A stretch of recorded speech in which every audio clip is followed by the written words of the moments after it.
Having a conversation about your child's health is one of the most important conversations you're going to ever have. In these financial trying times, do you find yourself stuck and not knowing where to go? Well, we have solutions for you right now, because joining me is Camille Levy from Glendale Healthy Kids to share with you information on the 4th annual Healthy Kids Expo. And Gregory, thank you so much for giving me the opportunity. This is a great time for parents to bring their kids from all over, eye screening, dental screening, scoliosis testing, all kinds of free tests for the kids, all under one roof. The Tdap immunizations will be available. We're also going to look at safety. Kids will have free fingerprinting, and kids will go home with a free book. So mark your calendars. Saturday, March 24th, 2012, 10 a.m. to 2 p.m. at the Edison Pacific Community Center. Join us. Wonderful resources for parents. Would love to see you all there. And together we're going to say it's free. And rumor has it that we're going to see Camille Levy on the climbing wall. Oh, you just never know what surprises are in store. You want a thumb wrestle? Sure. Okay. 1, 2, 3. Because she really is so good at that, Camille. Camille. Here on HEALTHline, we are talking about keeping your family healthy and avoiding getting diabetes. Nobody wants that disease, that's for sure. I'm Susanne Whatley along with Gregory and Hi, we have been talking with Dr. Zarmine Naccashian. She is the director of the Diabetes Care Center at Glendale Adventist Medical Center, and local family practitioner, Dr. Ester Yoon. And we've been talking about diabetes. We also want to talk about how we can instill some healthy habits with our family members. I mentioned at the beginning of the show how I have to tell my kids, okay, put the handheld device down, step away from the computer, let's go out and take a stroll. So pretty much bottom line, it's basically unplug and live your lives. And Dr. you were talking about strategies. Dr. Yoon, what are some family strategies that families can utilize to get healthier? I think the theme that we want to look at is definitely unplug. It's about really taking out away the iPods. It's taking out the video games and the TV. It's an addiction. It is, and in a way, we're also addicted to the amount of food that we eat. So it's really changing how we look at activity, how we look at food, because I think food is such an important part of each of our cultures, and to see it as something that can be dangerous for us if we don't know how to control it properly. So I think learning how to review food, but also how we think about spending time with our family, that it's about maybe unplugging and taking that 30 minutes to actually go for a walk, which is the recommended daily amount of exercise that we should get, that the government's telling us that we should get daily, and really spending that time talking about the day, or even talking about what issues had come up for the family. You mean actually asking your brother or sister, your parents, hi Mom, how was your day? What did you do? And getting involved. We have a regular guest that we're going to visit in a few moments, and she has this great website, The Fresh 20, and she talks about bringing her family, her husband and her 2 little boys, together to make meals as we used to when we were kids. Absolutely. Right, make meals and sitting down together as a family. I try to do that with my 2 girls as much as possible. And so many people are just, their meal times are so fragmented that they just become sort of consumption opportunities instead of family bonding time.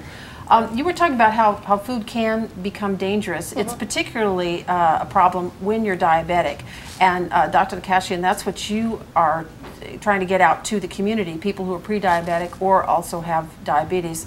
And you talk about food portions, and you brought some visual aids. Can you show those to us? The easy way to do it, I mean, the thing is... This is part of your strategy as well, isn't it? Yeah, I mean, the easy way, like, to understand is we have to eat balanced meal. When we say balanced meal, what do we mean? It means that, you know, like the food comes like 3 groups.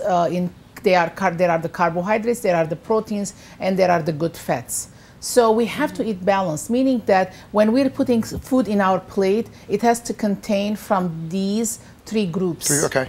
Okay, so why? It has a meaning, because the carbohydrates are digested in 2 hours, the proteins in 3, and the good fats in 4 to 5 hours. So this way, the food, it's digested evenly, and then the blood sugar stays in the blood even. It plateaus instead of like a spiking coming down, and it's causing all these spikes of high blood sugar, low blood sugar.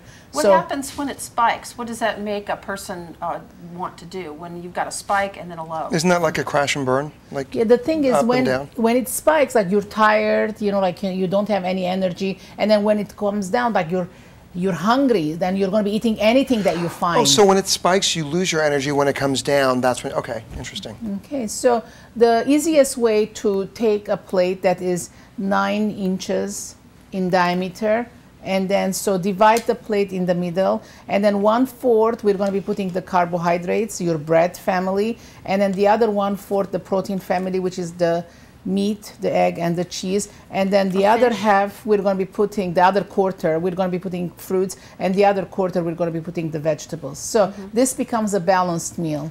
So there is a science to eating healthily. That's true. Oh, that's fantastic. Okay, so hold the science.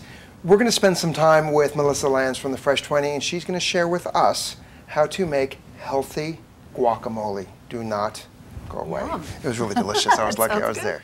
We're in the conversation about diabetes, and I decided to go to our favorite go-to cooking gal, Melissa Lanz from the Fresh 20, to ask her about the healthiest way to make guacamole. Hi, darling. Hello, gorgeous. I love meeting you in the kitchen.